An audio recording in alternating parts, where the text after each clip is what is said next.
Voilà. Bonsoir à toutes et à tous. Donc je déclare la séance ouverte. Et y a-t-il des questions par rapport au PV de la dernière réunion?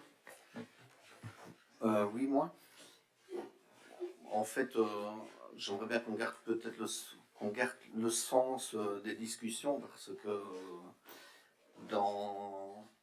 par rapport à l'événement du TRW, il est indiqué, Philippe Lefebvre réitère également les remerciements et félicitations dans cet événement. Or, j'ai dit que je remerciais et que je félicitais le personnel communal pour l'organisation de l'événement. Donc, il y a quand même des nuances à garder.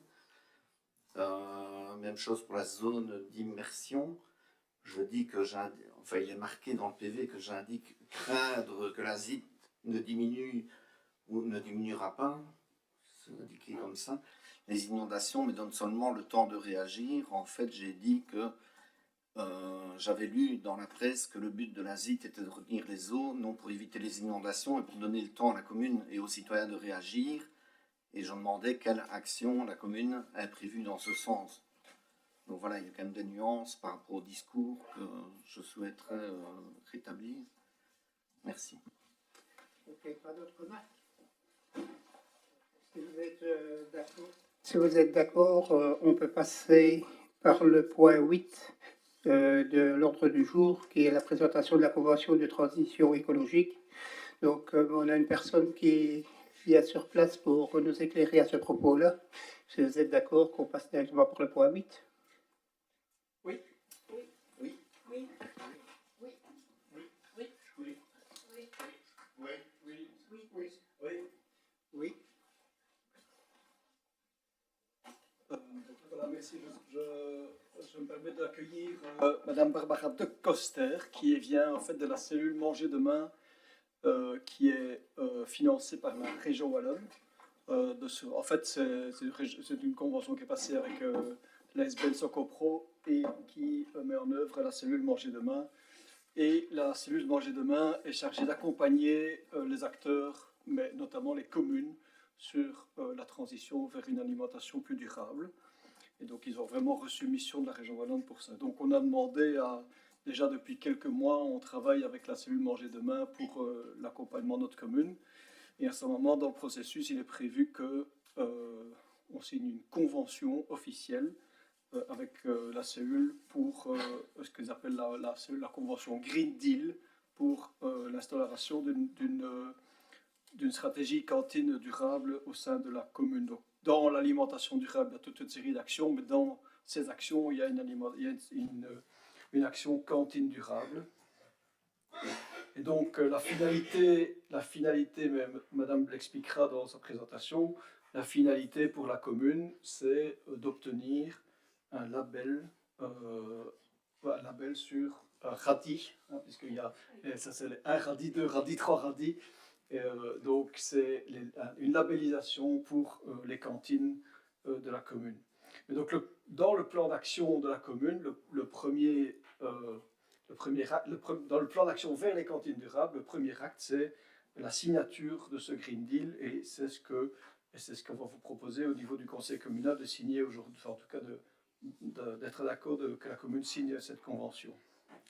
Donc, je laisse la parole à Madame de Coster pour expliquer deux aspects. Un, c'est quoi l'alimentation durable? C'est quoi le rôle de la cellule Manger demain? Quel est son rôle dans l'accompagnement de la commune? Et puis, dans un deuxième temps, c'est quoi cette labellisation? Qu'est-ce qu'on attend de la commune par rapport à la labellisation? Et puis après, le plan d'action, qu'est-ce qui va se passer? Puisque la méthodologie prévoit la création d'un comité Manger demain.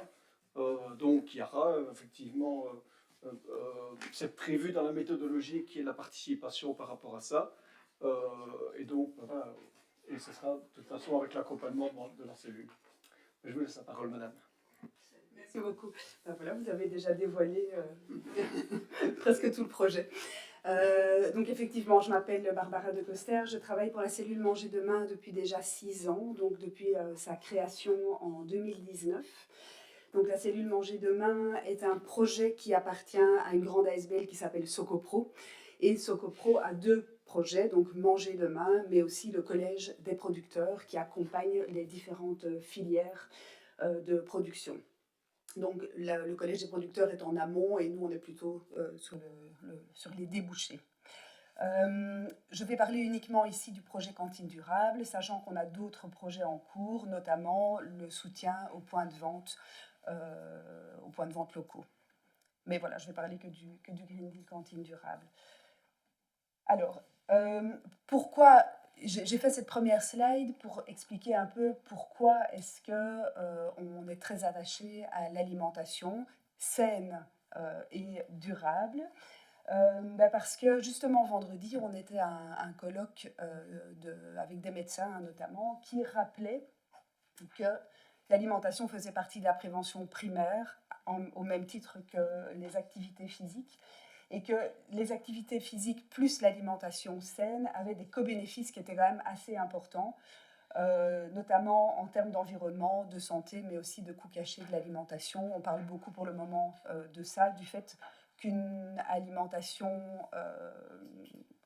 moins bonne, alors évidemment le mot bon c'est assez valoriel, mais qu'une alimentation moins bonne engendre toute une série de méfaits qui coûtent à la société en termes de mutuelles par exemple, d'absentéisme, des choses comme ça. Donc l'importance des co-bénéfices, je mettais Nasson ici parce qu'un cadre structurel comme une commune est évidemment un levier énorme pour nous en termes de cantine et d'alimentation sur un territoire. Alors, le Green Deal, cantine durable. Donc, le mot Green Deal, cantine durable, c'est l'accompagnement des cantines vers le label et vers la relocalisation de l'alimentation. Pas de l'ensemble de l'alimentation, sinon ça coûterait beaucoup trop cher. C'est pas ce qu'on cherche non plus. Donc, l'idée, c'est vraiment qu'on maintienne le prix actuel que les parents payent pour le repas chaud. Donc, ça, on n'y touche pas. Mais on essaye de pouvoir ajuster et on travaille là-dessus. On y va tranquillement. Donc, c'est 18 mois d'accompagnement, donc je vais vous parler un peu des différents critères, mais ça ne doit pas être fait demain. Donc il y a vraiment tout un accompagnement. D'ailleurs, on déconseille d'aller trop vite aussi dans le changement, parce que le changement fait toujours peur à tout le monde, tant aux personnes qui préparent les repas qu'aux parents, et même aux enfants évidemment, qui sont souvent les plus faciles à convaincre, c'est souvent les enfants. Donc, le double objectif, M. Perelman l'a dit, le label. Donc, le label, c'est 19 critères, je vais y venir tout de suite, et la relocalisation, comme on a dit, en lien avec des produits locaux et de saison, des produits équitables, des repas sains, équilibrés et savoureux, l'inclusion sociale, des produits respectueux de l'environnement et des animaux, et aussi la lutte contre le gaspillage alimentaire et les déchets. J'ai fait un petit calcul, alors qui vaut ce qu'il vaut, hein. ne le prenez surtout pas comme parole d'évangile, sur une base de 1000 enfants potentiels qu'il pourrait y avoir et manger ici à Nassogne. Si on compte 150 grammes de légumes par semaine, fois 36 semaines, fois 4 fois semaine, ça pourrait être 21 tonnes de légumes qu'on pourrait tenter de relocaliser le plus possible. Bien, ce ne sera certainement pas tout, mais plus on va le faire, mieux c'est évidemment. Alors, l'accompagnement, pour le moment, on a 365 cantines signataires, on a 200 cantines labellisées sur l'ensemble de la Wallonie, donc ça reste quand même encore un projet assez pilote. C'est pas encore très très répandu, et donc ça c'est chouette aussi, c'est de pouvoir se dire qu'on participe à un projet qui est quand même un peu pionnier, entre guillemets, mais qui a déjà fait ses armes aussi, puisqu'on a quand même déjà 6 ans derrière nous. Alors, nous, ce qu'on vise, les acteurs qu'on vise, ce sont évidemment les cantines, mais ce sont aussi les autorités politiques, comme je l'ai dit avant, pour faire levier sur l'ensemble du territoire. Faciliter la transition alimentaire sur le territoire et avoir aussi un rôle d'exemplarité, pouvoir dire aux autres communes, voilà, nous, on s'engage pour une alimentation plus saine et plus durable. Donc, on a déjà 37 autorités politiques. C'est pas encore grand-chose, évidemment, mais c'est déjà 37 autorités politiques. Nous, ce qu'on espère, évidemment, c'est de pouvoir se dire, plus il va y en avoir, plus les citoyens vont exiger qu'il y ait. Bon, évidemment, ça ne va pas se faire en 2 ans, mais c'est un peu l'idée aussi de se dire, si une crèche est labellisée, peut-être les parents vont opter vers une école primaire qui est labellisée, une école secondaire labellisée, et alors on travaille avec les cantines de la crèche jusqu'aux maisons de repos. Donc on a vraiment tout type de cantine. Dès qu'il y a une collectivité, une cantine collective, donc on ne reprend pas par contre ni traiteur ni restaurant, donc il faut vraiment qu'il y ait un passage relativement régulier. Donc par exemple les centres de loisirs aussi peuvent être considérés comme cantines pour nous. Il y a moyen de faire une alimentation durable et d'avoir ce label cantine durable. Cantinoscope, ça j'en parlerai. Donc le cantinoscope, c'est assez récent, ça c'est uniquement sur 2024. Et notre idée, c'est que nos cantines signataires puissent encoder leurs données dans le cantinoscope pour qu'on puisse avoir un degré, entre guillemets, de durabilité sur l'alimentation au sein de la cantine. Alors, dans l'accompagnement qu'on propose, parce qu'on disait que c'était un accompagnement, cet accompagnement pour le moment est non payant. J'aime pas trop le terme gratuit, parce qu'il coûte quand même à la région wallonne, mais il est non payant pour vous. On propose un accompagnement marché public, donc pour accompagner les marchés publics vers plus de durabilité. On propose un accompagnement approvisionnement local, sachant qu'ici on travaille déjà en main dans la main avec la province du Luxembourg pour tout ce qui est... ils ont une cellule d'alimentation durable ici à la province et on travaille avec eux, parce qu'ils connaissent encore mieux les acteurs de l'approvisionnement que nous au niveau de la région wallonne. Approvisionnement local. Et alors, on organise également, en lien aussi avec la province du Luxembourg, des formations collectives thématiques, sur des sujets thématiques et sur des sujets pratiques. Sur ce sujet pratique, c'est vraiment les cuisiniers qui se rencontrent et qui cuisinent ensemble des plats. Et c'est ça qui est intéressant, c'est la discussion entre eux, parce que ça fait un partage d'expérience, mais aussi après parce qu'on goûte les plats et on peut se dire tiens, oui, ça correspond bien pour les enfants de mon école, ou pour les enfants, pour les personnes âgées dans mon home, ou pour les personnes qui fréquentent ma cantine. Et alors, l'idée, c'est vraiment, comme je dis toujours, de triturer le chef qui est là pour sortir de lui le plus qu'on peut, le plus qu'il peut donner aux cuisiniers et cuisinières. Ah oui, j'ai parlé aussi d'expertise individuelle. Ça, c'est une expertise par cantine où c'est un expert qui vient dans la cantine et qui s'adapte au contexte de la cantine. Contrairement aux formations collectives où c'est préparé en amont et c'est donné la même chose à tout le monde. Dans l'accompagnement des cantines, je l'ai dit, je pense que vous l'avez senti, on privilégie beaucoup le fait de discuter ensemble et le partage d'expériences. Et donc, on fait des ateliers, je ne vais pas dire pas mal, parce qu'on fait des ateliers entre cantines aux profils similaires. Donc, on pourrait faire des ateliers avec les internats, par exemple, ou des ateliers avec il y a le SRJ de Fourrière ici, qui est labellisé déjà, par exemple. On fait des rencontres de l'approvisionnement. Dans les rencontres de l'approvisionnement, on fait venir des producteurs locaux, on fait venir les acheteurs, les cuisiniers aussi, ceux qu'ils souhaitent évidemment. Et il y a une discussion, notamment en termes de logistique, puisque c'est vraiment... La logistique et le prix sont les deux critères les plus compliqués quand on veut approvisionner une cantine au niveau local, un événement annuel, etc. Donc voilà, ça c'est notre dernier événement avec l'ensemble des cantines qui ont été labellisées. Alors je vais passer rapidement... Oui, pardon. Donc ici on a les 3 radis qui s'affichent. Donc premier radis, deuxième radis, troisième radis, comme les étoiles au Michelin, mais pour les collectivités. Et donc le premier radis, moi je me base uniquement sur celui-là parce que c'est les 19 premiers critères à remplir. Et que je pense qu'on ne doit pas aller plus vite que la musique, et remplir déjà le premier critère, c'est déjà très très bien. Je préfère avoir en Wallonie l'ensemble des cantines labellisées 1 radis que 2-3 cantines labellisées 2 ou 3 radis. Donc ici, je vais voir que le premier radis. Ça, je vous ai déjà dit. Il y a une fois que la cantine est... La cantine va devoir rendre un dossier administratif pour lequel nous, on va aider aussi. Donc, parce que évidemment, il y a des choses qui sont un petit peu...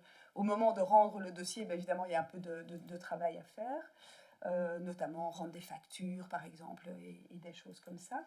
Et ensuite, c'est un organisme indépendant qui vient vérifier l'entièreté des critères. Pour le moment, l'organisme parce que ce sont des marchés publics. Évidemment, pour le moment, l'organisme, c'est Tuvenor, qui est une société qui fonctionne dans toute la Belgique, et qui vient sur chaque site décortiquer, entre guillemets, la cantine, surtout pour vérifier que la cantine va bien continuer à respecter l'ensemble des critères, parce que ce n'est pas juste un one-shot pour se dire j'ai le radis et puis c'est terminé. Évidemment, c'est pour les 3 prochaines années. Et puis 3 ans après, donc l'accompagnement reste valable pour les 3 ans, les formations, les expertises, etc. etc.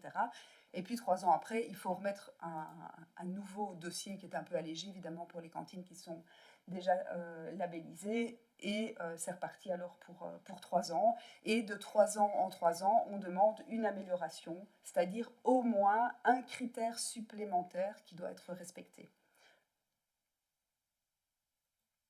Donc voilà le label. Alors, je vais y aller rapidement. Vous devez regarder l'offre complète. Donc, ce sont les critères en rouge et la colonne la plus à gauche, puisqu'on regarde un seul radis.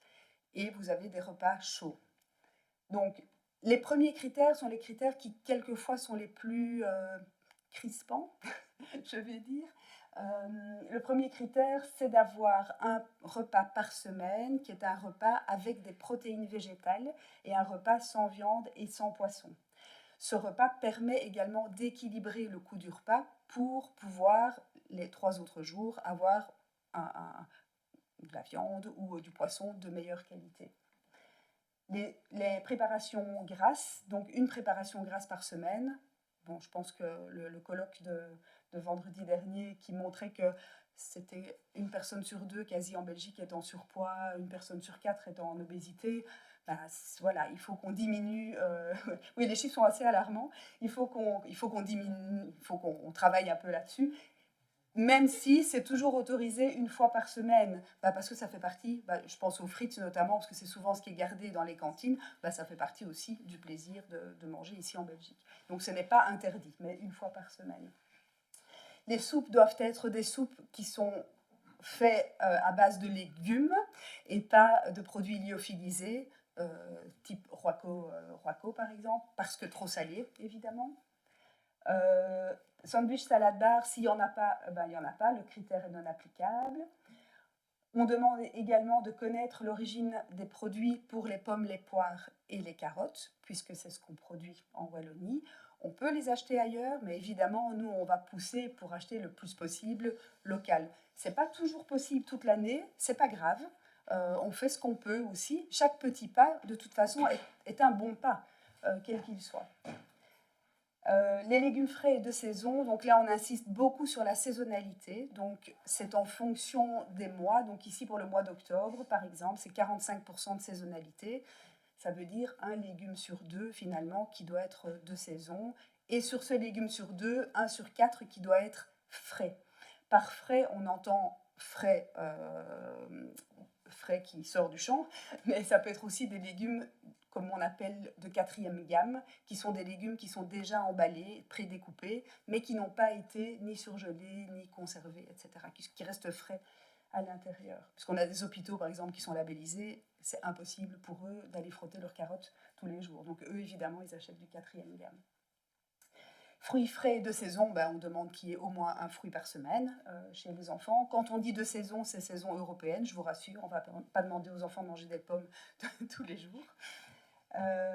Produits bio, ça aussi c'est un critère sur lequel on va beaucoup travailler, puisqu'on va devoir, on demande qu'il y ait 5 produits bio, 2 dans la catégorie fruits-légumes, 1 produit laitier, 2 produits au choix. Et donc là aussi, on travaille avec la cantine pour que ce soit, puisque c'est toujours le coût évidemment ici, d'abord pour que ce soit facile d'approvisionnement et pour que, au niveau du budget, ce soit quelque chose qui reste tout à fait cohérent. Les œufs, on demande qu'ils soient soit de 0, soit 1, donc soit bio, soit élevage de plein air. Le poisson, si on en sert pas, on n'en sert pas, mais si on en sert, on demande qu'il soit labellisé. La mesure du gaspillage alimentaire, là aussi, on demande 15 jours consécutifs par an de faire la mesure du gaspillage alimentaire, qu'on peut aussi introduire dans les cours, notamment en P5, P6, où ils commencent déjà à avoir un peu les proportions. Voilà, on pourrait très bien se servir aussi de cette mesure du gaspillage. Les où est-ce que je suis, le tri des déchets, les fiches recettes, oui, il faut qu'il y ait des fiches recettes. C'est dans une optique gaspillage alimentaire. Donc c'est vraiment se dire, si je cuisine et que j'ai faim, parce qu'il est 11 heures par exemple, on ne commence pas à faire beaucoup trop parce qu'on n'a pas les grammages en tête. Donc la fiche recette, elle sert à ça. Si le cuisinier, la cuisinière est absent, ben, quelqu'un peut reprendre à une fiche recette. Il n'y a pas la petite touche du chef, c'est souvent ce qu'on nous dit, mais en tout cas au niveau gaspillage, il n'y aura pas plus de gaspillage. Tri des déchets, on demande que le tri des déchets soit fait conformément à la loi. Accès à l'eau potable, ben, on demande que les enfants puissent boire de l'eau potable gratuitement dans l'école. Information continue, c'est une information continue pour les enfants, mais aussi pour les parents. Comme les enfants sont mineurs, on demande que les parents soient au courant.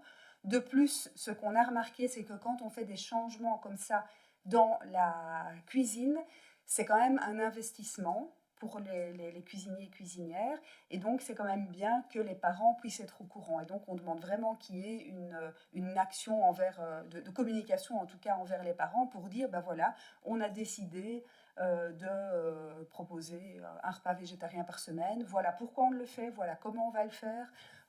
Si vous ne le faites pas encore, ben peut-être pas tout de suite toutes les semaines, mais y aller progressivement.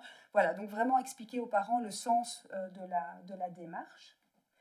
Campagne de sensibilisation, les écoles font ça très bien. Donc c'est une campagne de sensibilisation sur un sujet en lien avec l'alimentation. Ça ne pose en général aucun problème dans les écoles.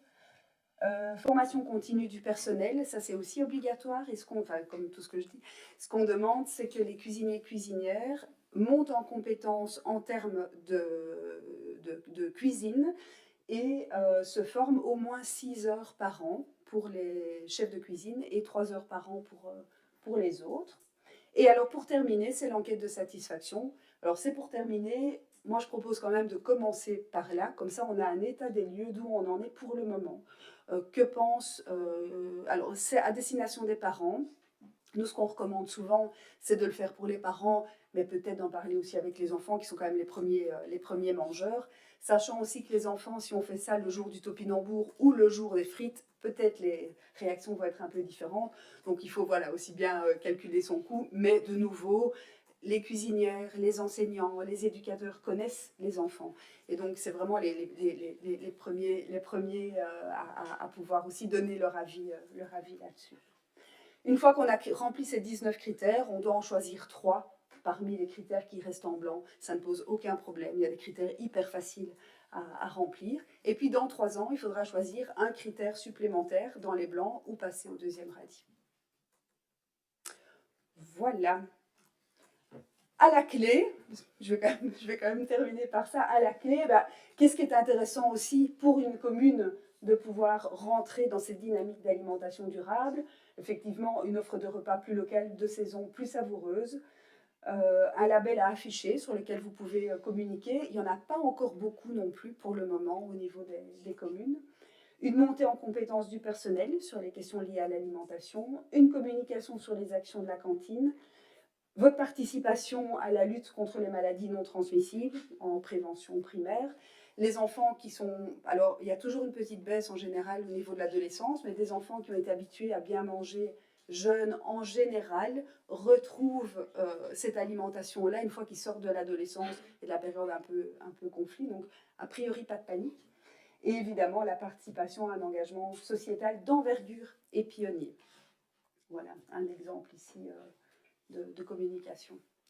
Et alors, encore peut-être juste une petite chose, on a aussi un alimentascope, donc ça c'est vraiment à destination des communes, pour voir qu'est-ce qui se passe dans la commune en termes d'alimentation.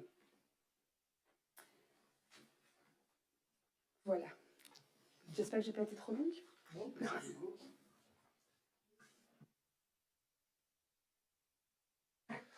Donc voilà, maintenant le but ça va être de signer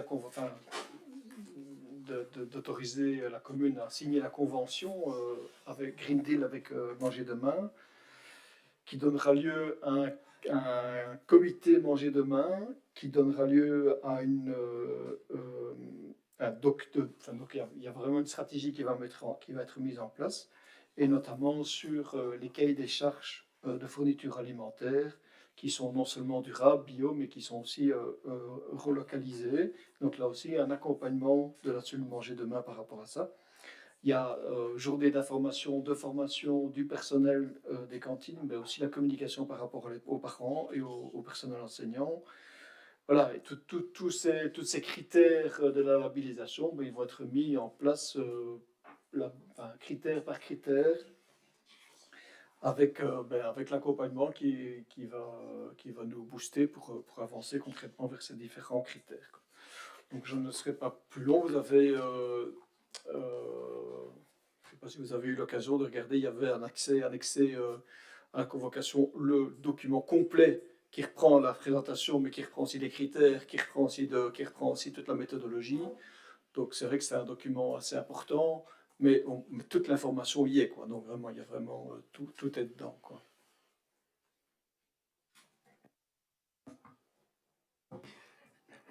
Oui, Serge. Je peux poser une petite question à la dame, c'est pour un éclairage. À la page 25, vous indiquez par exemple que beaucoup de céréales ne sont pas permises, de blé en cuisine par exemple, les pâtes blanches, ainsi. Mais vous ne savez pas me dire pourquoi, parce que je ne vois pas pourquoi, je ne comprends pas. Oui, à la page 25, vous indiquez qu'il y a des restrictions pour le pain blanche et que vous conseillez par exemple le riz qui doit être noir, rouge ou sauvage par exemple, que le beurre doit être employé à froid. Peut-être un peu la béarnaise, le terme, vous le tolérez un peu. Et alors donc, je voulais demander pourquoi, simplement pourquoi. Alors une autre petite question en plus. Vous avez dit que le conseiller serait gratuit pour l'instant. Vous avez dit pour l'instant. Et ça m'a un peu tracassé. Pourquoi pour l'instant? Mais disons que le projet, bien sûr, on ne peut être que content, qu'heureux de cette montée en qualité et en cette qualité. Ça, c'est évident. Mais j'aurai d'autres questions après, plus politiques.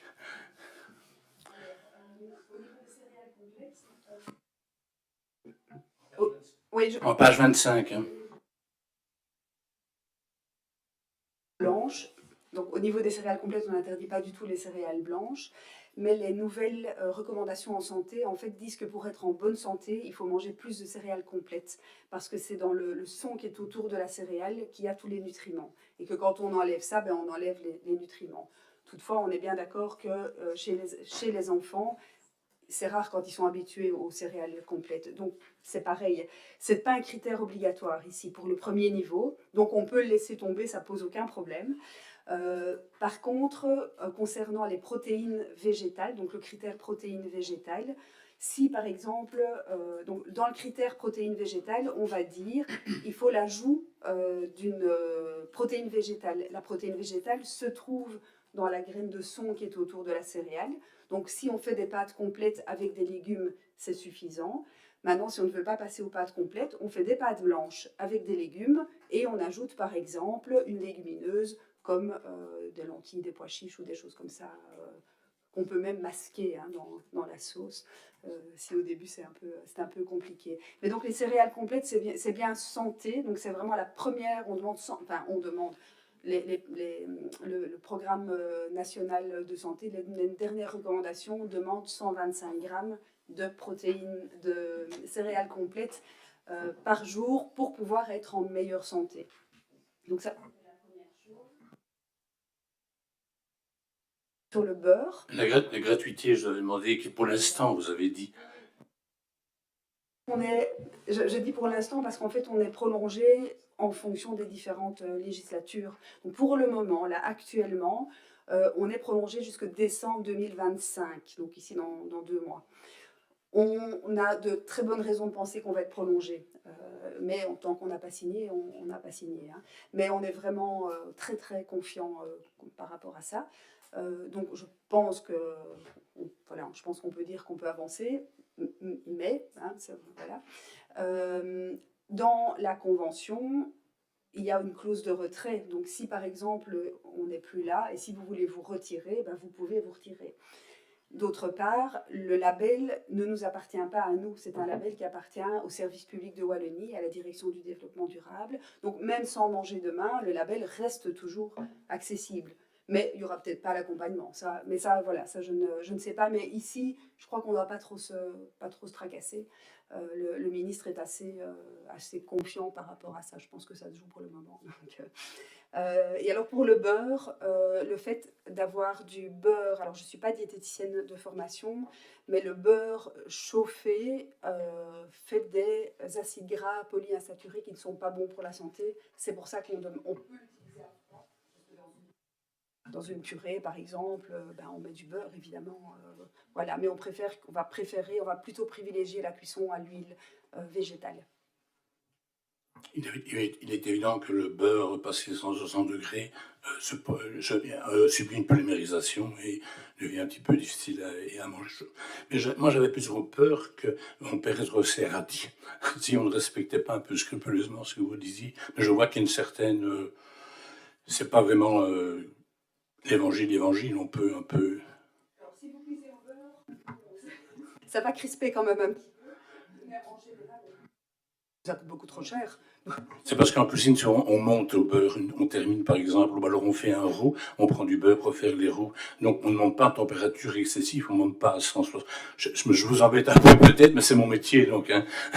Mais donc c'est qu'on ne monte pas à température très haute et on ne polymérise pas les matières grasses. Donc ce n'est pas dangereux de faire un roux, mais que l'on chauffe, hein, pour faire un roux par exemple. Voilà. Mais...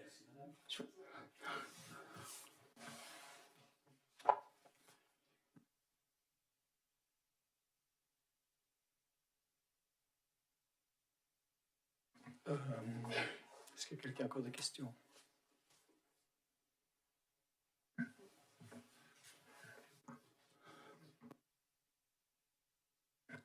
De qui sera composé en fait le comité Manger demain?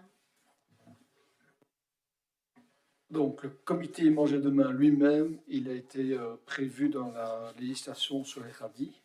Il a la composition, alors je l'ai ici, est assez, ça vous peut peut-être m'éclairer, mais en fait ça c'est vraiment le comité Manger demain lui-même, c'est les gens qui sont vraiment concernés par la cantine. Donc les parents, les enseignants, les cuisinières, les directeurs d'école. Là c'est vraiment vers eux que le comité se tourne pour la cantine durable. Ouais. Donc après, vous savez qu'il y a aussi un groupe citoyen qui s'intéresse fort à l'alimentation durable. Évidemment, ce groupe citoyen continue à se réunir. Donc là, il est ouvert à beaucoup de monde. Hein, donc là, donc ce groupe citoyen est évidemment au courant de manière macro de tout ce qui se passe au niveau alimentation durable. Et évidemment, ils sont tenus informés, ils ont l'occasion de donner leur input sur ce projet-là en particulier. Mais le comité qui est prévu dans le règlement des radis, lui, la composition est quand même très précise. On veut vraiment qu'il y ait le responsable des achats, la direction, évidemment. Voilà, ça c'est le noyau dur, je vais dire, c'est ça. Plus il y a de personnes, plus ça peut ancrer aussi le projet, mais plus c'est compliqué. Donc, mais voilà, tout le monde est le bienvenu, mais c'est vraiment la cuisine, la direction, le responsable des achats, les trois personnes, je vais dire, ou les publics qui sont les plus importants. On ne peut pas faire sans eux.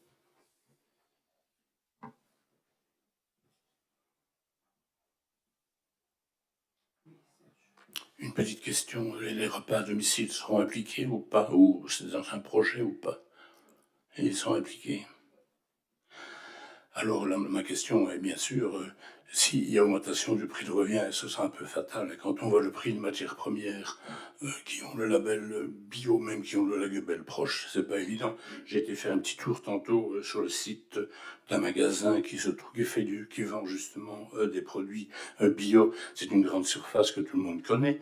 J'ai vu que les épinards, par exemple, étaient au kilo à 11,63 €, en prix normal 2,65 €, que les petites tomates, étaient en 11,63 € aussi du kilo, et c'était 1,45 € les normales, et par exemple les poireaux étaient à 4,65 € du kilo et à 1,35 € normal. Donc même si on arrive à trouver des fournisseurs qui vont être beaucoup plus bas que ce prix de grand magasin, je l'espère, il y aura quand même un surcoût. Est-ce qu'on est prêt, bien sûr, nous, politiquement, à l'assurer? Avez-vous déjà envisagé ça? Je sais qu'il n'y a pas encore de prix, encore rien. Mais en toute logique, on peut se douter que ce soit un prix supplémentaire. Moi, j'ai peur parce que on a une mauvaise expérience. Moi, je vous rappellerai un petit peu le scandaleux prix du potage qu'on a fait payer aux enfants à 5-6 euros du litre. On a plutôt privilégié une augmentation que plutôt les voir vers des économies d'échelle. Alors, j'ose espérer que si par hasard le phénomène, et qu'il sera sûrement, il y aura peut-être une petite augmentation, mais est-ce que vous allez savoir l'encaisser? Parce qu'on est déjà très haut au niveau des repas ici. Et ce serait bien dommage parce que le projet est merveilleux, c'est de qualité, c'est une bonne chose, mais est-ce que nous pourrons suivre financièrement? Merci.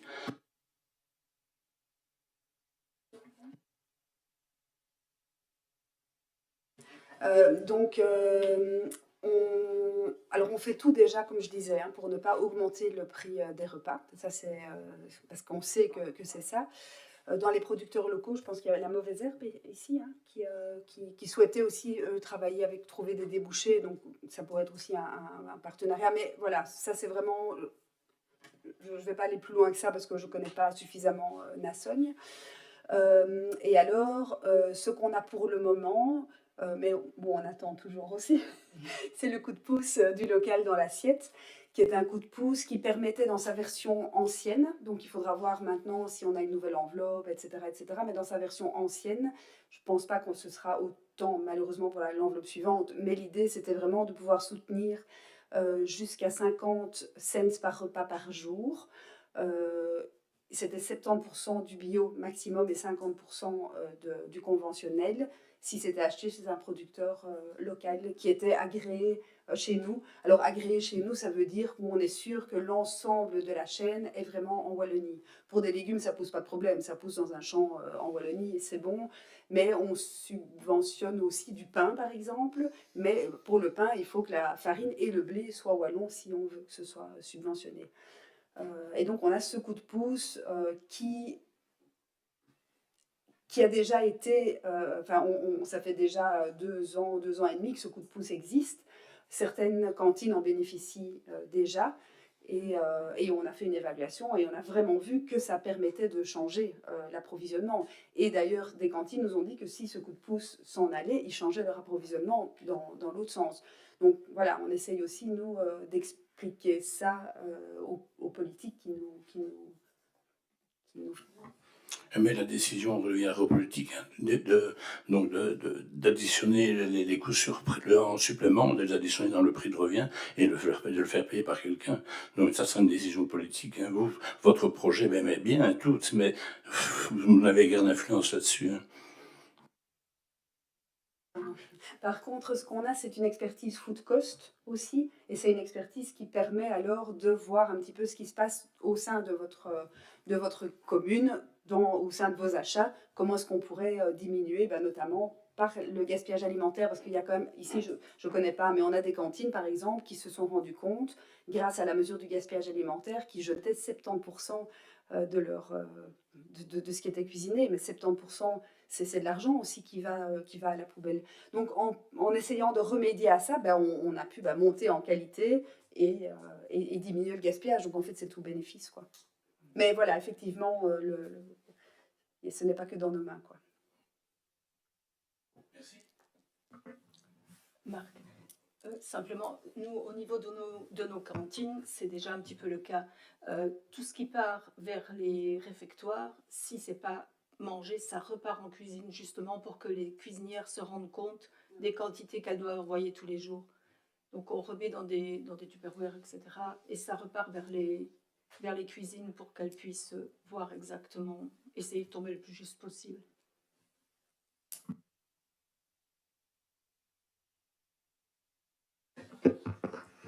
Mais on parle de comité de suivi, d'action, etc. Mais avant toute chose, on adhère et puis il y a quand même un dossier à rentrer à la région wallonne, non?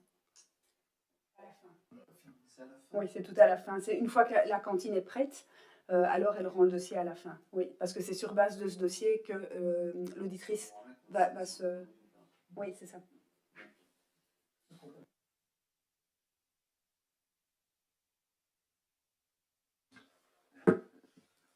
Pas d'autres remarques? Je remercie déjà pour la présentation qui vient d'être faite.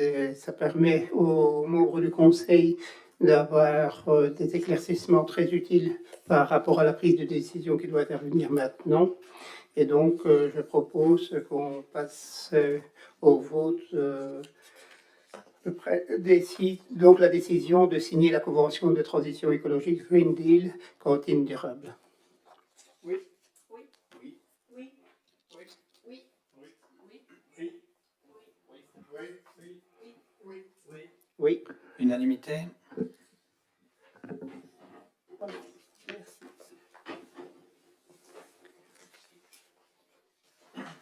Bon, on peut s'en réjouir, hein, parce que ça fait des années qu'on le demandait, donc c'est bien de voir le dossier qui se monte. Merci à tout le monde. Merci aussi.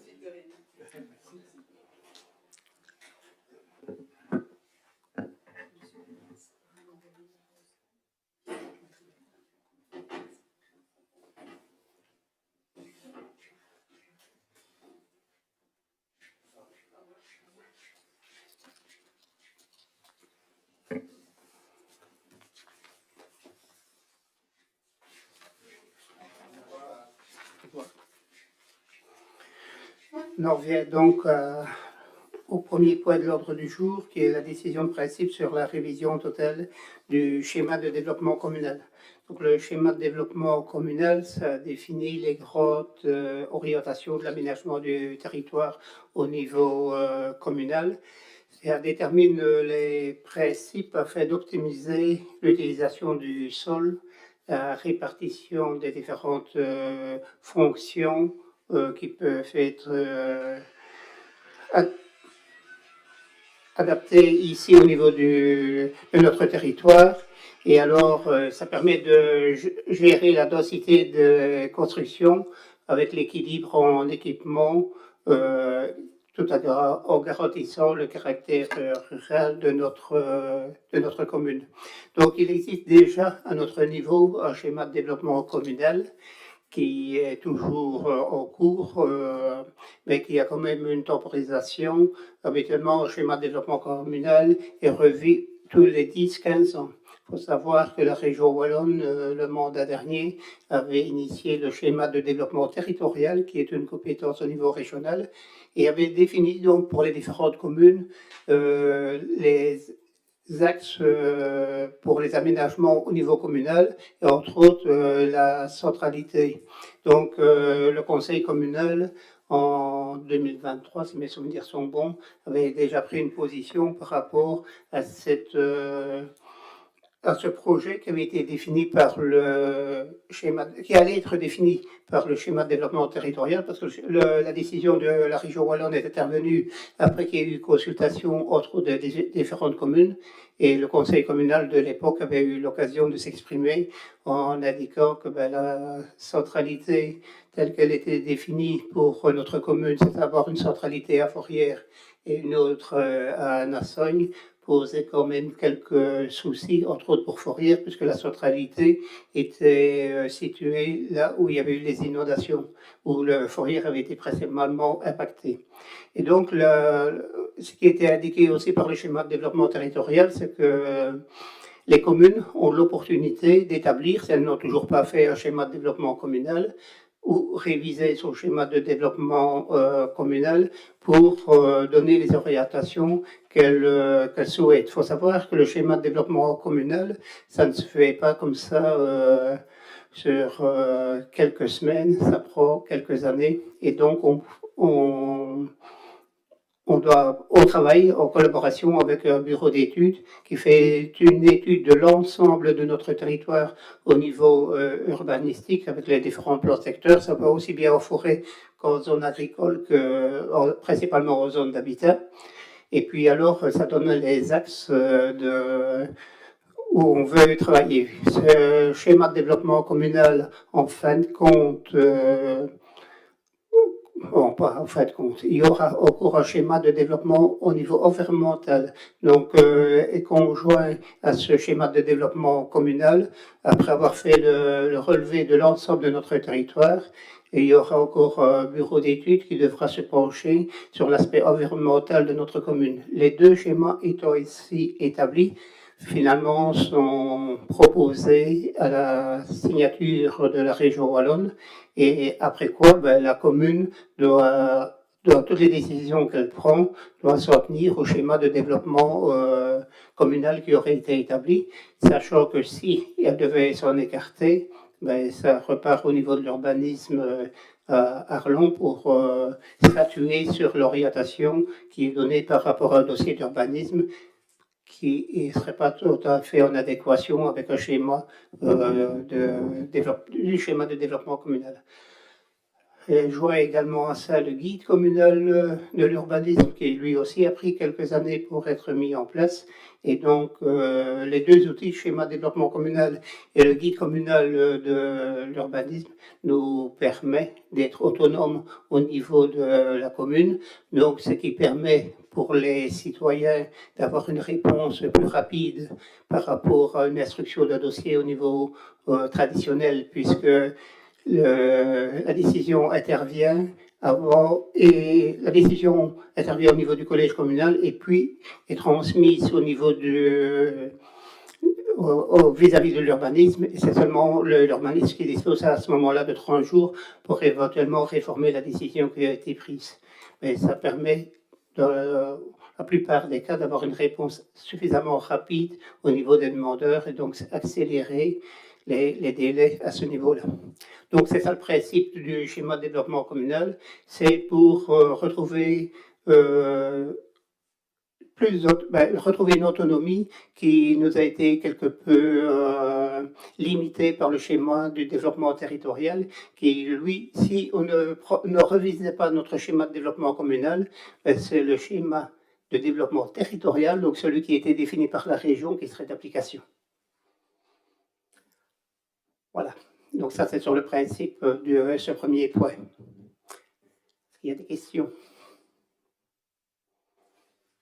Non, la conclusion répond à la question, parce qu'on n'avait pas voté le SDT et on avait émis des remarques, donc ouais. Apparemment elle a été approuvée au mois d'août 2024, si sous jeu, etc.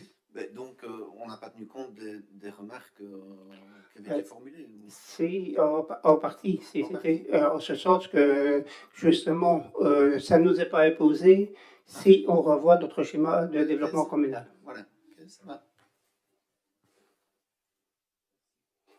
Pas d'autres questions? Passe au vote. Oui.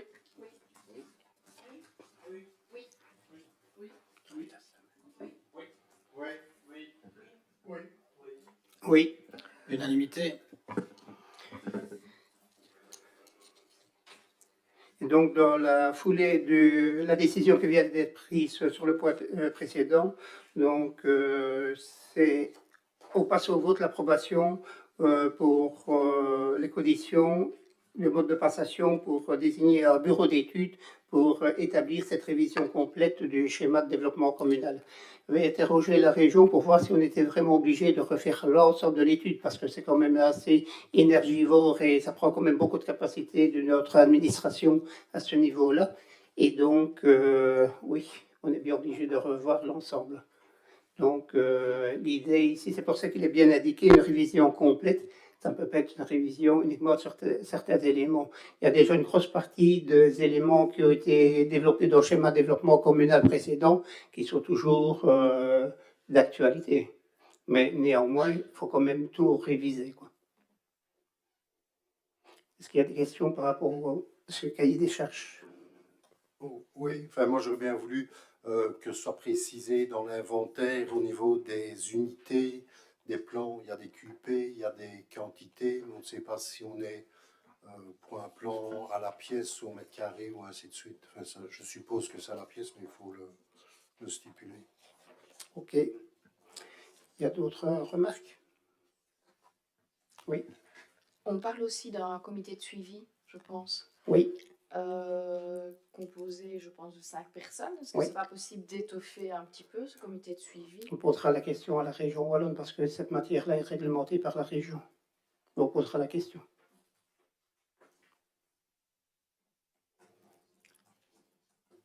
Pas d'autres questions? Passe au vote.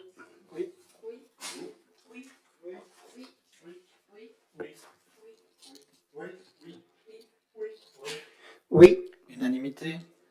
Le point 3, projet de plan d'aménagement de parking de la N4 à Bande. Je passe la parole à José.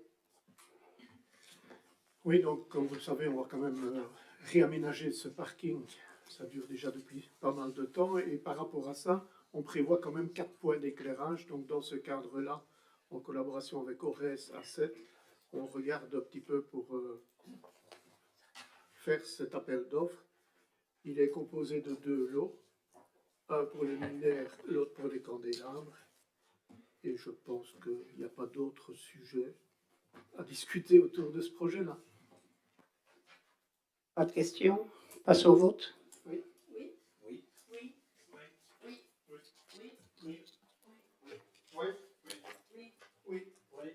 Oui. Unanimité. Pour le point suivant, je passe la parole également à José. C'est pour l'acquisition d'une camionnette double cabine avec benne basculante. Oui, donc par rapport à ça, c'est pour le remplacement d'un véhicule qu'on avait déjà déclassé il n'y a pas tellement longtemps. Et ça porte sur un véhicule qui reviendrait au niveau des estimations à 47 500 €, TVA comprise. Je pense que tout est dit par rapport à ça. Je pense qu'il n'y a pas grand-chose d'autre. Si vous avez des questions. Pas de questions? Passe au vote.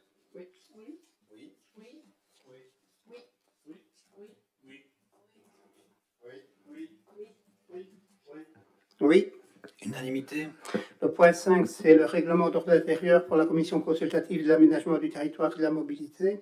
Donc c'est l'approbation du règlement qui était déjà approuvé la fois précédente lors de l'installation de la commission, qui était toujours d'actualité. Mais au niveau régional, il est demandé que ce règlement d'ordre intérieur soit approuvé lors de l'installation de la nouvelle commission. Donc, c'est pourquoi le point était inscrit à l'ordre du jour. Oui. Il y a quand même quelques modifications, Oui. notamment à l'article 10, il est plus stipulé que l'obligation pour le président ou membre concerné par un dossier de quitter la séance. Je trouvais que c'était plus explicite de renseigner. On peut le mettre. Hein. C'est plus clair. Oui, ok. On est d'accord avec l'amendement qui est proposé?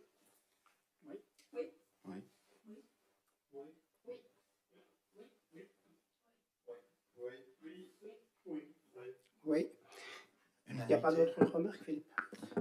Non, mais peut-être. Je voulais dire qu'on n'était pas nécessairement obligé de passer par un amendement et qu'on pouvait juste modifier. Okay. Au moins, si tu veux qu'on mette expressément dans la délibé, vu l'amendement proposé, moi je peux le mettre, mais. Il n'y a pas de souci. Ça coupe le souffle. Non, et alors, vous avez remis au niveau des jetons de présence. Oui. Donc ils sont. C'est-à-dire que les jetons de présence ne sont pas loués en tant que tels, ils sont mis dans la réglementation, mais il y a un complément qui indique que c'est pour les frais de formation. Oui, c'est ça. Oui. Donc on doit le stipuler, mais ici, au niveau de les membres de la commission, ils étaient d'accord pour utiliser cet argent-là pour les formations et entre autres les études qui sont fournies par la maison de l'urbanisme, Femmes Ardennes. Mais ce qui est bien ici, c'est que c'est sur base volontaire et puis une imposition de supprimer le jeton. Mmh. Ouais. Pas d'autres remarques? Passe au vote. Oui.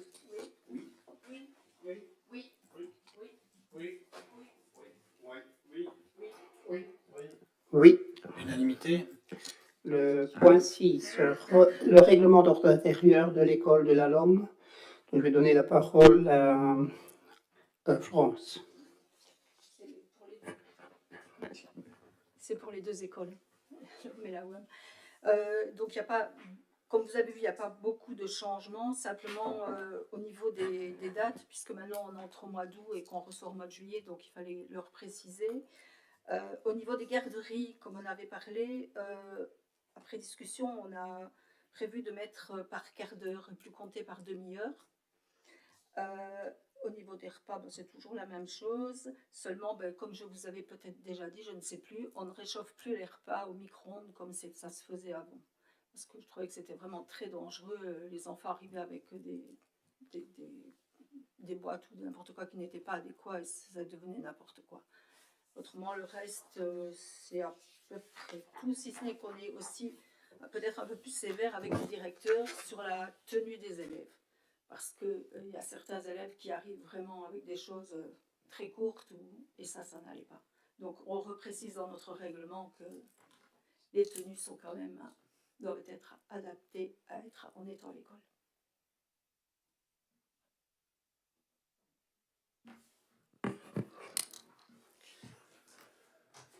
On fonctionne par quart d'heure, Florence. D'accord. Tu as mis. Donc, c'est payant jusqu'à 8 heures. On t'en remercie, puisque tu as écouté, t'as entendu ce qu'on réclamait. T'as entendu. Par contre, 17h40. Et on fonctionne par quart d'heure. C'est fini à 17h30. Tu aurais bien fait un petit effort pour 5 minutes quand même. Hein, tu aurais bien mis 15h45. Hein. Et je crois qu'il faut quand même faire des efforts parce que il y a une dénatalité un petit peu partout. Et je pense qu'on a perdu des élèves sur l'entité, avec des répercussions sur l'emploi aussi, puisqu'on a perdu des enseignants et qu'on doit être vraiment attentif par rapport à ça, et que c'est un tout le développement. Maintenant, voilà, je crois que c'est bien de repréciser dans les règlements, d'être un peu plus ferme, mais bon, on n'est quand même pas dans des maisons de redressement non plus. Hein. Donc, je crois qu'il y a des choses qui peuvent se dire en réunion aux parents et d'autres dans les règlements qui sont un peu... On trouvait le passage sur les récréations un peu dur. Voilà. Et donc, de l'alléger un petit peu, de le... En parlant avec les directeurs aussi. Hein, oui, je sais bien, mais enfin, bon, les parents, quand ils lisent ça, moi, je trouve que... voilà, c'est un peu... dur. Mais voilà, on a une autre proposition, hein, mais... donc, je sais pas, on peut peut-être lire, je sais pas, c'est à l'article 10... Voilà, durant les récréations, les élèves doivent quitter les classes et ne sont pas autorisés à les réintégrer jusqu'à la fin de la récréation. En cas de trop forte intempérie, les enseignants organiseront la récréation à l'intérieur. Pour des raisons de sécurité et de surveillance, nous n'acceptons aucune dérogation à cette règle. Inutile donc de demander que votre enfant reste à l'intérieur parce qu'il est enrhumé ou souffrant, souligné. Le froid n'est aucunement responsable des rhinites et autres pharyngites et un confinement à l'intérieur ne se justifie pas médicalement. Si votre enfant est vraiment trop malade que pour pouvoir sortir, nous ne pouvons que vous recommander de le garder à la maison le temps qu'il guérisse. Voilà, c'est un peu... Mais je te dis, ça a été fait avec les directeurs et c'est tout. Prends-le le parler, on t'entend pas. Je dis, ça a été fait avec les directeurs et c'est eux qui insistent surtout pour ça. Et les instituteurs aussi, Philippe. Demande, tu verras.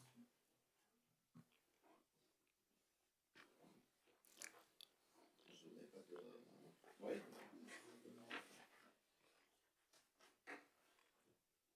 Je ne vais même pas proposer quelque chose. Et alors, il y a une petite remarque. J'ai voulu retrouver les anciens documents de la séance dernière, les ROI en nous, et on ne les a pas retrouvés sur le site. Ils ont été supprimés. C'était pour voir un peu les différences de version entre la fois dernière et cette fois-ci, puisque les points avaient été retirés, donc par transparence, je trouve que c'est mieux de les laisser sur le site.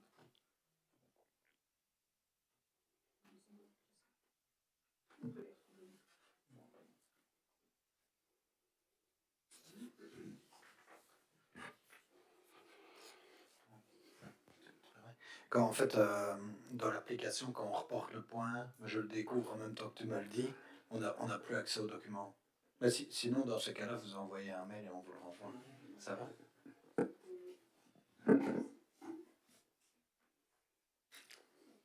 Pas d'autres remarques? Donc, on passe par rapport au point 6, le règlement d'ordre intérieur pour l'école de la LOM. Passe au vote. Oui. Oui. Oui. Oui. Oui. Oui. Oui. Oui. Oui. Unanimité? Et pour l'école de la WAM, au cas où il y a des gens qui auraient changé d'avis d'ici là.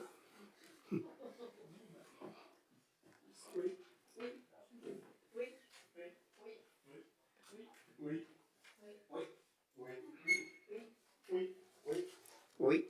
Unanimité. Donc le point 8 a déjà été traité. Le point 9, c'est Eau de Wallonie, centre de services partagés. Je vais passer la parole à José.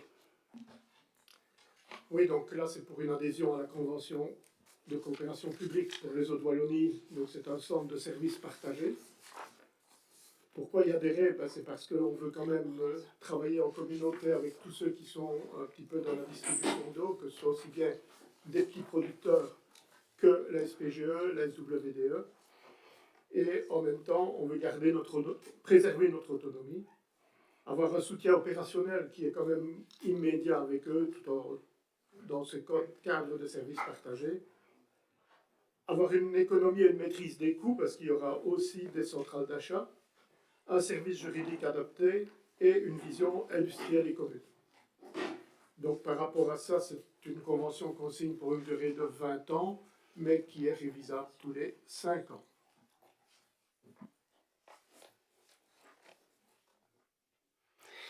Vous avez des questions par rapport à ceci?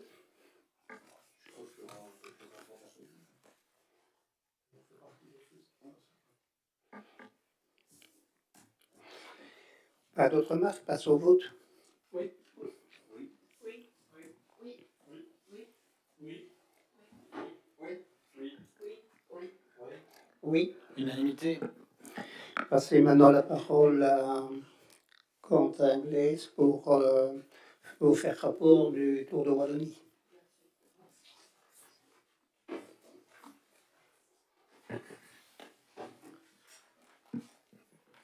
Donc, comme promis au conseil précédent, je vais venir ici avec quelques chiffres. Donc, je vous ai envoyé à tous un email, à toutes et tous un email cet après-midi, reprenant donc 2 pièces jointes et quelques explications. Un, c'était la répartition des bénéfices liés à la tenue du bar, donc par les bénévoles et clubs, donc clubs et associations. On a réparti au total 3557 € aux différents clubs et associations. Donc la recette avait été au total, pour rappel, de 7800 et quelques euros. Facture du brasseur payée, on avait donc 3557 € à redistribuer. La facture finale donc, pour l'organisateur, donc on était au départ sur un montant de 48 400 € TVAC. Après versement de tous nos différents sponsors, on a dû régler une somme de 16 760 €. En plus de ça, donc on a eu un subside de 5 000 € pour rappel, et un petit montant de 250 € qui est venu trop tard au niveau d'un sponsor. Donc ce montant a été versé sur le compte de la commune. Donc le coût total de l'événement, il est de 46 120 €. Ça, c'est le coût total, j'ai dit obligatoire. Donc c'était vraiment ce qu'on devait mettre en place avec le cahier des charges. En plus de ça, on a mis certaines choses en place pour le confort et pour proposer des animations dans le village, type château gonflable, concert, DJ, chapiteau, bon, parce qu'on n'était pas certain de la météo. Ça avait un coût assez conséquent. Donc le montant total des frais autres est, lui, de 6 621 €, ce qui nous ramène un coût total, je ne vais pas dire définitif, parce qu'on pourrait recevoir l'une ou l'autre facture, mais qui ne serait pas en principe trop élevé, un coût total actuel, donc net, de 52 741 €. Donc ça, c'est le coût de l'organisation de ces 2 jours de festivités. Et pour rappel, avant négociation, nous étions donc, juste pour la participation et pouvoir accueillir ces 2 jours de tour, à un montant de 40 000 € hors TVA, montant négocié. Au départ, on était bien plus que ça, pour rappel. Je tiens encore, parce que ça n'était pas sorti dans la presse la fois passée, encore renouveler les remerciements pour tous les sponsors. On en avait une trentaine. Et pour tous les membres du personnel communal qui ont œuvré à la réussite de ce week-end. Et encore une fois aussi, merci aux bénévoles. Je ne sais pas si vous avez des questions, si vous avez eu l'occasion de parcourir le fichier. Ben voilà, je l'ai découvert aussi sur le tard, donc j'avais demandé la semaine dernière, lundi dernier, je pense. Et voilà, tu devais le présenter au collège aujourd'hui.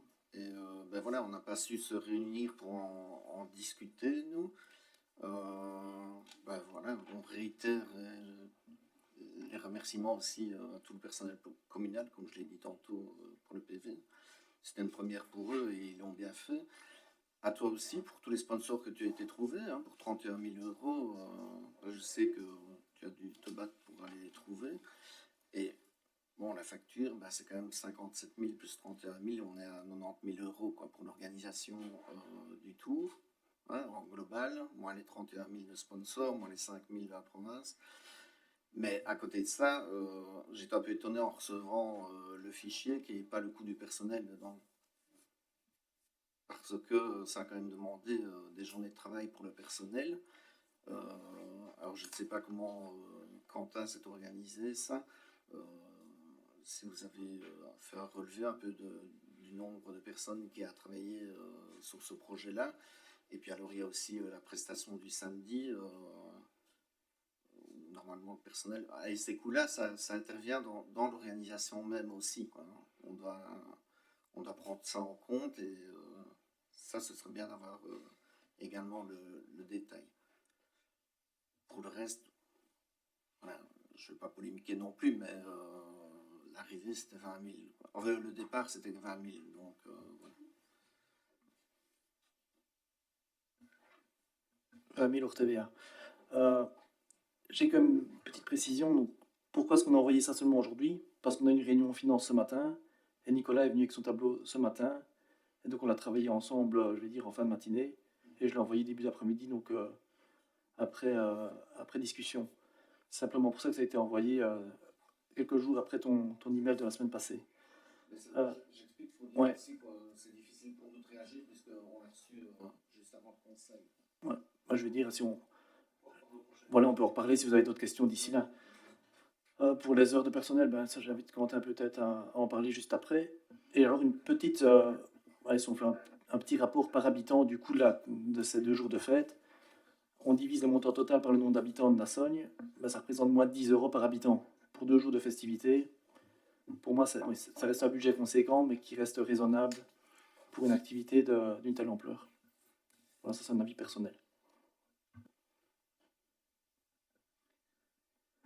Bon, si tu permets d'abord, Philippe, parce que les mandataires se sont exprimés. Moi, je me suis exprimé en interne, mais ici, la parole m'est donnée. Donc, si vous permettez toutes et tous que je remercie vraiment avec beaucoup d'humilité et d'affection l'ensemble du personnel communal qui a travaillé pendant ces 2 jours-là. Comme il a été dit la dernière fois et encore répété aujourd'hui, il n'y a pas eu de fausses notes, alors que, comme tu l'as répété, c'était la première organisation pareille. Et moi, je suis particulièrement fier de tout le travail qui a été fait, parce qu'au départ, on ne savait pas nécessairement à quoi s'attendre. Hein, quand les premiers contacts ont été noués, c'était la législature précédente, et puis après, on a eu quantité de réunions, de préparation avec l'organisateur en interne. Il a fallu lancer tous les marchés publics, etc. Il a fallu trouver plein de solutions. Personne n'a été réactif, et voilà, tout s'est passé dans d'excellentes conditions, malgré le stress de ces 2 jours. Quant aux heures de prestation, donc moi je peux assez facilement indiquer qu'il y a plusieurs agents qui ont travaillé donc le vendredi jusque la fin de l'activité qu'il y a eu, le concert. Et le dimanche, on a eu une... Oh, oui, pardon, le samedi, merci. Le samedi, on a eu... mais ça s'est fini le dimanche. Pour certains, ça s'est fini le dimanche quand même. Mais bon. Et le samedi, on a eu aussi des ouvriers et des employés qui ont passé toute la journée. Donc ça, moi, je peux assez facilement adresser un relevé horaire pour ces 2 journées-là aux membres du conseil et au collège. Maintenant, pour ce qui est de toutes les réunions qu'il y a eu en amont, c'est bien évidemment très complexe, hein, tu t'en doutes bien. Je pense que sur la journée du samedi, on a eu approximativement 6 ou 7 ouvriers communaux qui ont passé ici toute la journée. Vous les avez vus à déplacer des barrières, à s'adapter. Et les agents communaux aussi qui l'ont fait. Donc moi, je peux facilement transmettre ça au collège qui vous le fournira, quoi. Mais ça fait aussi partie des missions du personnel administratif de répondre aux projets que souhaite mettre en place le collège et le conseil communal.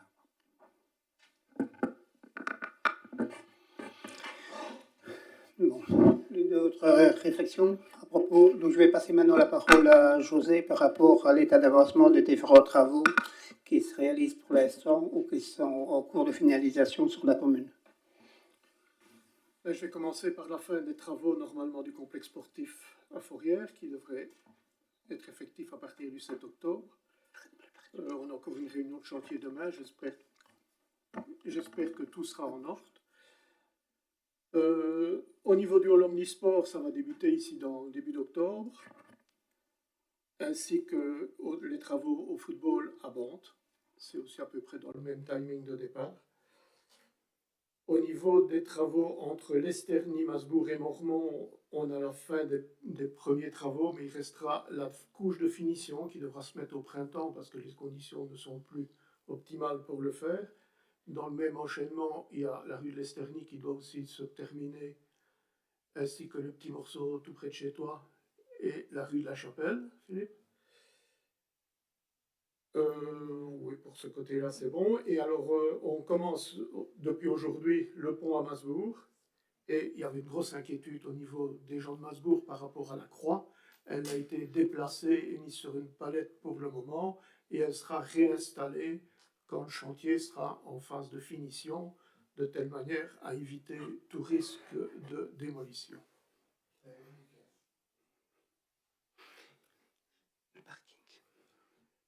Pour le parking, oui, donc par rapport à Masbourg, on réclame un petit peu par rapport au parking en dessous à cause des travaux, mais le parking à la maison de village et aussi la partie de l'autre côté, tout près de l'église, sont quand même disponibles. Et si on voyait que ça ne suffisait pas, on envisagerait à ce moment-là de voir s'il y a moyen, si on enlèverait les poteaux ou pas. Mais si on enlève ces poteaux et qu'il y a un stationnement là, suivant les règles du SPW, on n'a plus le 1,50 m disponible entre le mur et les voitures. Donc c'est ça qui nous empêche un peu de le faire. Voilà, par rapport au début des travaux du parking de Bonte, eux ne commenceront qu'une fois que la végétation va arriver en veille, de telle manière à ce qu'on puisse faire l'abattage des arbres, etc. Et ce n'est qu'alors qu'on pourra commencer les travaux à cet endroit-là. Voilà. Haute voie de marche. La partie haute voie de marche, ça est reporté jusqu'au début janvier parce que le chantier ne savait pas se faire, parce qu'aussi bien les 2 entreprises qui sont dans le lot de ce chantier-là n'ont pas le personnel pour pouvoir le faire, ils ont trop de chantiers, donc ça arrivait trop tard, on arrivait en période hivernale, et plutôt que de le faire dans des mauvaises conditions, il recommencerait vers la mi-janvier pour autant que les conditions climatiques le permettent. Voilà. Avez-vous des questions? Oui, moi. Pour le cours d'eau à Bonte, le bas du village de Bonte, ça va se terminer? C'est terminé, ça? Oui, c'est en phase de finition, c'est pour ça qu'ils pouvaient commencer à Masbourg, c'est la même société.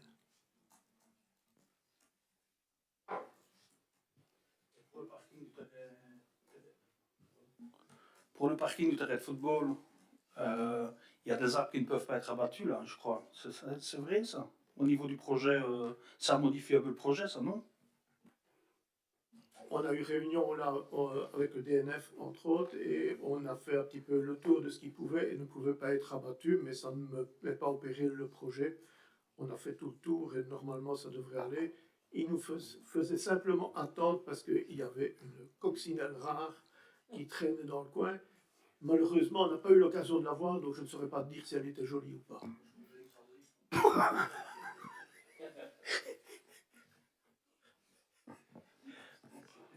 D'autres questions, remarques? Oui, Serge. Moi, c'est une petite question que j'ai au sujet de la rue de l'Esternie. Je suis un petit peu embêté parce que j'y habite et je voudrais pas qu'on pense que je parle un peu pour moi. Mais donc, je souhaiterais que tu ailles faire un tour et voir les trottoirs parce que j'ai appris que on allait surfacer, mais que les trottoirs n'allaient pas y toucher. Alors, j'aimerais que tu viennes faire un tour rue de l'Esternie et que tu regardes un peu les trottoirs pour voir si il ne faudrait pas revenir un peu sur cette décision. Merci, Di. Je suis déjà passé par là, Serge, et je peux te dire qu'on a autre chose aussi dans le look par rapport à cette route-là. Si tu regardes l'égouttage de la rue de la Chapelle et la rue de l'Esternie, il va dans le sens contraire de l'écoulement de la Lomme. On se retrouve avec la sortie des égouts qui se retrouve plus ou moins au passage sous voie de la SNCB. Donc, à ce moment-là, on est en train de regarder avec Idelux Eau pour voir un petit peu comment on va travailler dans ce cadre-là. Et il y a aussi des travaux dans le cadre de cet égouttage-là qu'on va devoir faire. Donc, à ce moment-là, on pourrait réenvisager les trottoirs dans de bonnes conditions. À savoir aussi que malheureusement, de ton côté, vous n'êtes pas aux égouts pour le moment. On me dit que les maisons de ton côté ne sont pas raccordées sur les égouts.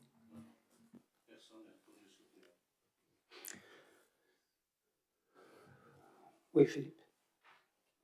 Alors je trouve très intéressant d'avoir les informations que José délivre, mais par contre, il y a quand même quelque chose, je m'interroge sur une chose, je vois question d'actualité.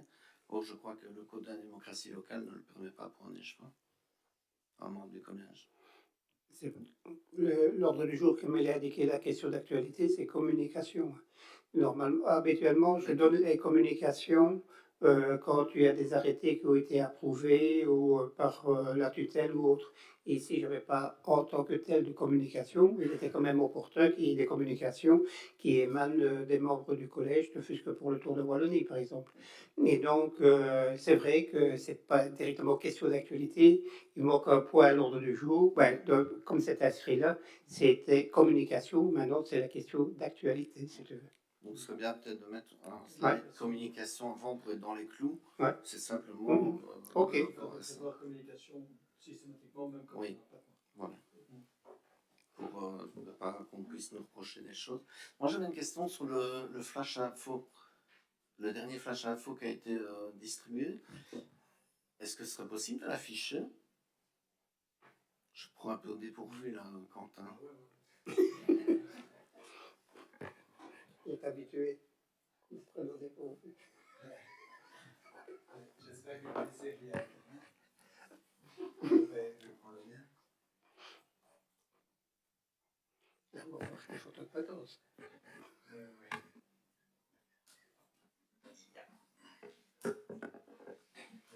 Les aléas du direct. Mais si je peux présenter à tout le monde le site de la commune. Hein? C'est l'occasion. Voilà. Donc la barre de recherche est très important.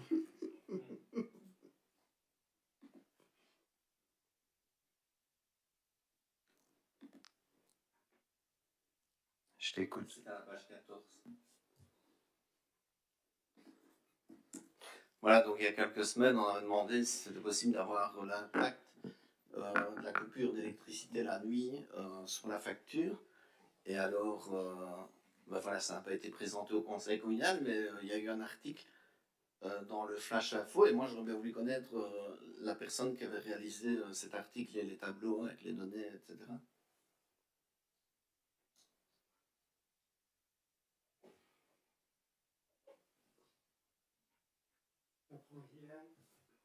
Ça provient du fournisseur d'électricité. C'est un tableau qui nous a été présenté par Ores. Donc, en indiquant quelles étaient les perspectives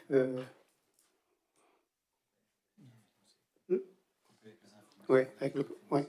C'est qui? Complet avec les informations du directeur financier. Mais il y a bien quelqu'un qui a fait ce tableau-là. Parce que je peux comprendre que certaines données viennent d'Ores, mais j'ai pris aussi des renseignements et apparemment, les tableaux n'ont pas été faits là. Et ici, c'est entre autres avec le. Ce tableau-là nous a été fourni par Ores. Hein. Ça, c'est sûr. Il a été présenté tel quel au collège. Ah ben, si vous pouvez me donner le nom. Parce que quand on regarde le tableau, il y a quand même des choses assez bizarres. En fait, déjà, si on prend le tableau. Attendez, je cherche après, mais voilà. Donc, on a l'éclairage public de 136 000 kWh en 2021 pour arriver à 119 000 en 2024. Et donc, on a calculé le coût annuel en tenant compte du prix moyen au kilowatt. Et alors, si on voit le galet, par exemple, en 2024, il y a quelques personnes qui se posent la question pourquoi est-ce qu'on a plus ou moins 10 000 kWh par an de gains, et puis qu'en 2024, ça chute à 2985 kWh.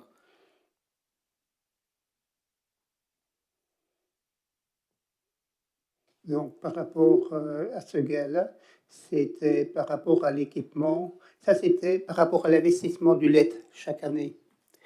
Donc, ce n'était pas cumulatif, quoi. Donc, l'intervention, le remplacement, donc l'installation des LED en 2021, ben, tu avais un gain de 10 507 kW. Et apparemment, d'après ce qui était sur 2024, il n'y en avait plus que pour 2985. Mais je ne saurais pas dire techniquement quel est le total du gain par rapport à l'ensemble des installations, le gain cumulé, quoi. Mais parce que, voilà, je me suis un peu renseigné. Donc, 2985 kW, Ores a relancé un marché pour la fourniture de lampes. Il a été attribué tardivement et donc ils ont commencé avec du retard à placer les lampes et ils n'ont pas terminé Nassogne. Donc, ils n'ont pas fait les 10% sur Nassogne. Et donc, en 2025, ils vont terminer les 10% de 2024 plus les 10% de 2025. Et donc, en juin, on devrait être à 56% de LED sur la commune et 65% en fin d'année. Mais ce qui est quand même assez interpellant dans votre tableau, c'est que le gain LED, on a l'impression qu'on change des lampes en 2021, on dit ça nous a rapporté 10 000. En 2022, on change des lampes, ça a rapporté 13 000. Mais les lampes qui ont été changées en 2021, oui, elles continuent quand même à rapporter des économies. Oui, mais ça, c'était par année, par rapport à l'installation sur l'année. Donc, si je rejoins dans les renseignements que tu as pris, c'est compréhensible. Si en 2024, le marché n'a pas permis d'installer autant de LED qu'il aurait souhaité, raison pour laquelle il y a une moins grande économie de gains par l'installation du LED, puisque apparemment, d'après ce que tu me dis, on en a installé moins. Oui, mais les 10 000 qu'il y avait en 2021... Oui, mais ce n'est pas cumulé. C'est l'investissement, c'est le remplacement sur l'année même. Donc, si tu veux avoir le total, tu additionnes les 4 colonnes. Oui. Quoi. Mais alors, en dessous, il Oui. y a une coupure de nuit. Oui. Donc, on a commencé fin 2022. Là, c'est 18 000 kWh de gagné. Oui. Et puis après, pour 2023, 86 000 sur la base de 2021. Donc en 2021, on gagnait 86 000. En 2022, on gagne toujours 86 000. Oui. Mais tu as quand même changé les lampes. Tu as remis du LED. Donc c'est plus 86 000. Effectivement. Et donc, si on en croit votre tableau, en 2024, le LED, donc on va changer dans toute la Wallonie 460 000 points qui vont coûter des millions et des millions d'euros. À Nassogne, c'est plus ou moins un investissement de plus de 40 000 euros par an. Et en 2024, on a gagné 2% si on en croit votre tableau. Par rapport à l'investissement qui avait été indiqué, par rapport qui a été réalisé. Et donc, il y a des gens qui investissent dans leur maison pour changer du LED, ben, s'ils voient votre tableau, ils vont se dire ça sert à rien. Hein. Allez, c'est vraiment de la désinformation d'aller mettre un tableau comme ça. Parce que c'est très difficile, sur base des éléments que vous avez mis dans le flash info, de faire des projections. Mais si on fait des projections, eh bien, on pourrait estimer qu'en 2025, il y a une intersection entre la courbe des économies de gain de nuit par rapport aux économies de LED, puisque la coupure de nuit va diminuer fortement, tandis que le LED, les économies en LED vont progresser. Et donc, on pourrait déjà supputer qu'en 2025, les courbes se croisent. Or, ici, on diffuse une information à toute la population de ce genre-là sans l'avoir vérifié. Enfin, je trouve ça quand même... Et sache que c'est les informations qui ont été communiquées par ORES.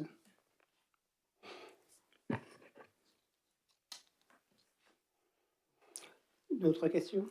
Ben, à titre personnel, moi j'ai eu beaucoup de présentations quand on a lancé le programme Illumine et les impacts que ça va avoir au niveau des communes. J'ai jamais vu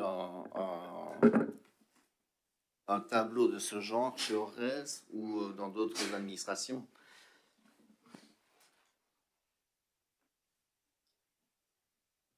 Moi, j'en ai une dernière pour José.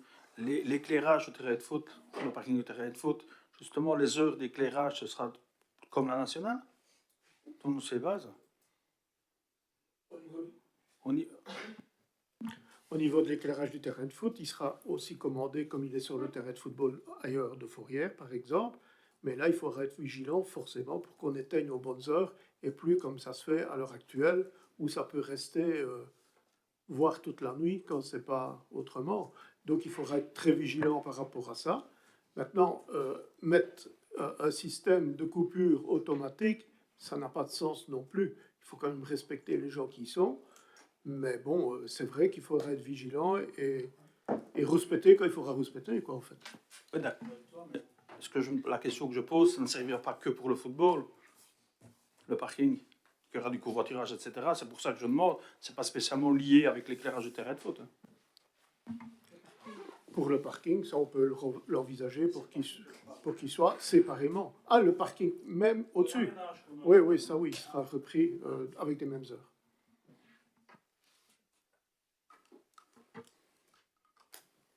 Pas d'autres questions? Oui. Ce serait pour avoir un petit retour sur la séance d'information, sur la commission jeunesse.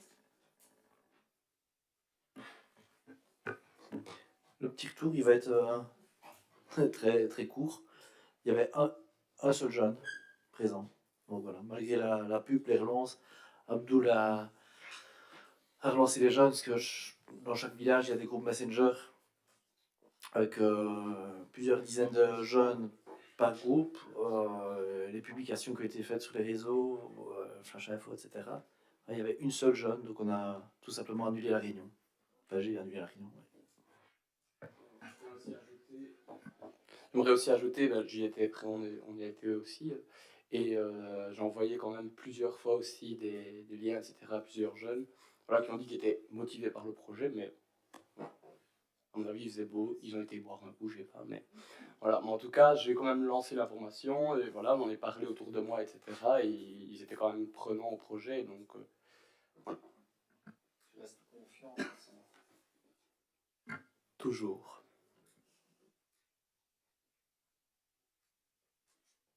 Pas d'autres remarques? Voilà. Donc, je lève la séance publique.